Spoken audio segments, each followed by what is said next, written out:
TVK ஒரு தூய சக்தி, DMK ஒரு தீய சக்தி என்று சொல்லி டிவிகே இப்பொழுது ஆட்சி அமைக்கவே திணறிக் கொண்டிருக்கும் இக்காலகட்டத்தில் நாம் பேசப்போய் கொண்டிருப்பது டிஎம்கே விசஸ் டிவிகே. இந்த மாதிரி மைக்கில் வச்சு பேசினா நியூஸ் பார்க்குற மாதிரியே இருக்குது. அதனால் நார்மலாக பேசிடலாம். நான் என்ன சொல்ல வரேன்னா, டிஎம்கே டிவிகே இவங்க ஃபஸ்ட்டு ஆட்சி அமைக்கிறாங்களா இல்லையா முக்கியம் இல்லை. இப்போதைக்கு ரீஎலெக்ஷன் வராமல் இருந்தால் அதே பெருசு.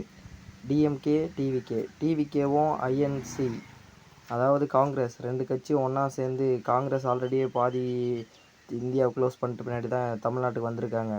காங்கிரஸை பொறுத்த வரையும் காவேரி நதி பிரச்சனையும் ஒன்றும் பண்ணல. மத்திய அரசு மாநில உரிமையும் அதையும் தூக்கிட்டானுங்க. எல்லாத்துக்கும் போராட்டம்னா போராட்டம் பண்ணுறவங்ககிட்டே போனால் என்ன பண்ணுறது? உரிமைனா கேட்டு வாங்குறதோ சண்டை போட்டு வாங்குறதோ அது வாங்கணும். போராட்டம் பண்ணி பணத்து மேலே இது பண்ணுறதில்ல. இவனுங்களாம் பேசுகிறானுங்க போராட்டம்னு. காங்கிரஸ் அந்த காலத்திலேயே ஆப்பு வச்ச கட்சி.